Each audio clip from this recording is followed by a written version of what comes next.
Now, this is a topic that is near and dear to my heart. Maybe because I spent years as a data analyst, then I was a business analyst before I ever got into product development, and obviously before I got to where I'm at now. So maybe I have a different appreciation for data and also the workflows and systems that are or are not in place that inform the completeness or quality of said data. So I recently ran into a situation, right, where there was a use case. We wanted to see if we could use AI to basically read hundreds of PDF documents. And the short answer is yes, right? I was able to develop a system that ingested, I think for this proof of concept, we ingested 200 PDFs. Then we used vector embeddings to contextualize them. We stored them in a vector database. Then I built a chat workflow using Slack that wrapped around it and also connected to HubSpot and the original files. So you could basically chat inside of Slack, ask questions of the PDFs. You could also pull back the actual original PDF. And if you needed to contextualize some of that information, you could pull in data from our CRM, right? And I remember I got to that point in the presentation where I was showing the group what is possible.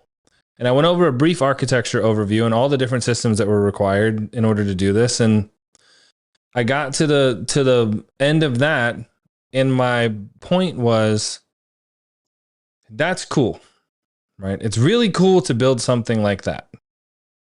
But you don't want to optimize for cool, especially if you don't need it. So interesting in this particular situation, before these documents get created as PDFs, they exist as a spreadsheet with data and rows and columns that would be, I don't want to say easily read because the format would need to be changed. It would need to be flattened out. But it exists in a format that lends itself to data extraction, data manipulation, right? Importing to other systems. But there is a process in place that converts that from an easy to read format to a much more complex format, especially when it comes to pulling data out. And then you built overhead on top of that to try to get back to the source data that would have been more readily available had you not converted it to a PDF in the first place. So my point to them was, before you look at this from we have to go from the PDF forward, right? How can we extract the maximum amount of information out of the PDF? You should really look at your originating system and determine, do we need to work from the PDF, or could we potentially work from the spreadsheet, right? Or even better, and what I did in this demo was built a quick little web app that basically took the spreadsheet form, turned it into a web app, and all the information would be input into a web application that would reside in would ultimately some type of database, whether it's relational or not, that could then be used to do all of the fancy AI goodness, right? Whether that is video scripts or, models to interpret the data, or, come up with key findings or trends. All of that would be much easier if the information was structured in a way that was more readily accessible for whatever the AI tool might be that you want to point at it. So I say all of this because there's a tremendous amount of focus on this app can do this and that app can do that, and you can turn this into that. And that's great, right? That's great. But if you automate a mess, right, you just are making a mess even faster than you were before, right? If you're pointing an AI model, whatever it might be, at a mess of data, the last thing you want are quick answers because they're probably going to be incorrect if it doesn't have the right context, if the data is inconsistent, right? If the formatting is not right, if the dimensions aren't consistent, right?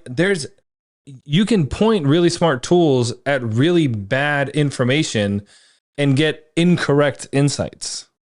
And I think that gets glossed over a lot because we're so excited to use the tool and just point the tool at something and then it tells you something and you have no idea how it actually got to that point. I remember back when I worked at a company called Seer Analytics, we were building a model that would predict the member penetration for new locations.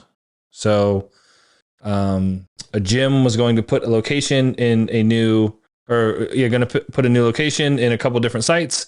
We would run basically socio-demographic models to predict what we thought the penetration range would be, right? Here within 1 or 2 standard deviations, right? So people could get a guess for, is the location sustainable?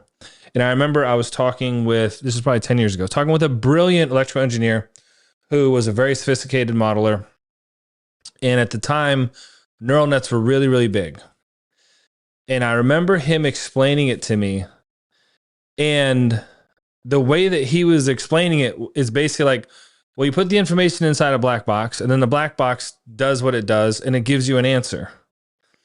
And that answer might be the best. The biggest downside is that you can't explain it. So oftentimes the most efficient model, right? Because the client has to be able to believe and understand and interpret the results, is not a neural net. Even if the performance is better, it is some other type of, whether it's regression analysis, etc., that you could explain. You could say, well, we did this and then this and then this and then this, and that's how we arrived at this number. Because then the client can wrap their head around it. And the biggest, I think, risk associated with a lot of these chat models and just AI tools in general is that all of the work is hidden behind this cool web interface, and then you get a result set out. And if you're not fairly confident in the source system that this model is running against, those results might not be reliable or dependable. You might not want to take action on them. So something that I've really been spending a lot of time on is this like illusion of efficiency, right? It's like the seduction of AI and automation, dashboards, triggers, chatbots, workflows, etc., that would ultimately, if pointed at broken business systems, right, are just going to further the damage of those broken systems or abstract away the knowledge that a system was even broken to begin with, right? Instead of automating a 10-step process, it would be much more efficient to eliminate 4 of the steps that are unneeded and have a 6-step process that you then look at automating versus just taking it at face value and saying, oh, sure, I can just create a chatbot that can do all 10 of those things. Well, do you really need to do all 10? Maybe, but maybe not. So I think that with so many tools out there, right, it's very easy to get overwhelmed. It's also very easy to get in situations where people can't really articulate the workflows. And when you get into these complex or subjective workflows, it's very easy for automations to break with just a single change because you haven't spent the time to really codify your business system to say, yes, step 1, 2, 3, 4, this is always what we do. This is always the source system. This is always the result. This is how we want this to work all the time. If there's an exception, do this. But that's how you're handling the exceptions. But most things should run under this set of parameters. So that is something that I really see a lot of companies falling into is again, the illusion of efficiency, right? Because it's automated or because you have an AI agent doing some work. Well, if the work wasn't required to begin with, well, then it's still a waste of time, right? The next thing that I just wanted to reiterate is that simplicity really is what scales, right? The difference between, streamlining a system and automating a system, again, to my previous point, I would spend just as much, if not more time trying to streamline your business systems before you worry about automating them, because that's where the true value is going to be. That's where you're really going to uncover the unnecessary work. So yeah, maybe automating this solution would have saved you a couple hours a week, but eliminating 3 or 4 unneeded steps might save you a few hours a day. So I would really, really focus on trying to get your business systems and workflows as simple as possible so that you literally can draw them out as like a workflow diagram before you ever worry about AI incorporation into that workflow or even trying to automate it, right? I think that another thing is really trying to focus specifically on the automation side on clean automations, right? And what I mean by clean automation, and this goes back to, I just had this conversation a couple weeks ago about a dashboard that we were building. And it was like, okay, well, do we want to pre-calculate the data and then just have the dashboard show the results? Or do we want the ETL job, right? The job that is transforming the data from the database to the visualization. Do we want that to do the work? Now, you might think, well, it doesn't really matter as long as the numbers end up correct. But the problem is that it'd be very hard to check the ETL job to make sure that the result set makes sense on the fly, because the source data that you have in the table is one set of information, and then you see the result in the dashboard, and that would be fundamentally different. So what we always try to do, to the greatest extent possible, calculate these things, land them, and then present them. And the reason that you do that is because I don't want my automation to have to be super, super smart. I want it to do the work, but I want to abstract away any unnecessary complexity for auditing, right? For making sure that, I have data consistency and integrity. So trying to get to a place where you have as clean of automation as possible. I remember one of the first jobs I was building, I was trying to convert that PDF text in and extract it using some JSON tool that would put it in some other format. And then the JSON array was like nested, and I had to break it out in all these different ways. And it was just such a mess that, could I do it? Absolutely. Was it fraught with areas where it would possibly fail if just one thing was changed? Yeah, it was. So that, again, is not a good process to try to automate, right? That is not a clean set of automation. I mean, really what you want to be able to do is, to the greatest extent possible, like I said, you want to be able to clearly define, clearly articulate, draw out that workflow.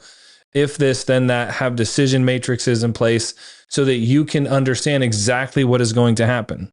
Because once you start removing the subjectivity and you don't have the human in there that can make the decision, and you're relying on the automation, the last thing you want is it making assumptions based on what it think you might want to do. Now, could you get to a point where you have it doing that, and maybe you have a human in the loop system and it's presenting you with ideas and you're providing feedback and it gets smarter and smarter? Sure. Would I start with that? Absolutely not. Right?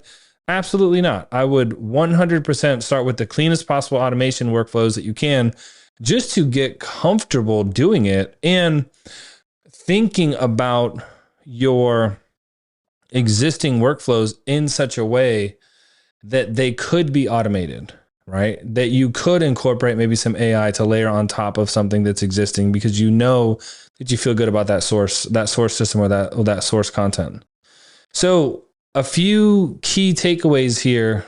And again, this is from somebody who's an early adopter, right? I love this technology. I think it will absolutely help a lot of people, but I think it will also bury a bunch of broken business problems and lead to bad decisions, because people are throwing a tool that says it's AI at garbage data and getting a result, and then doing something based on that result. And before you know it, you're just creating a mess. But the biggest problem is you can't see it until you see the result.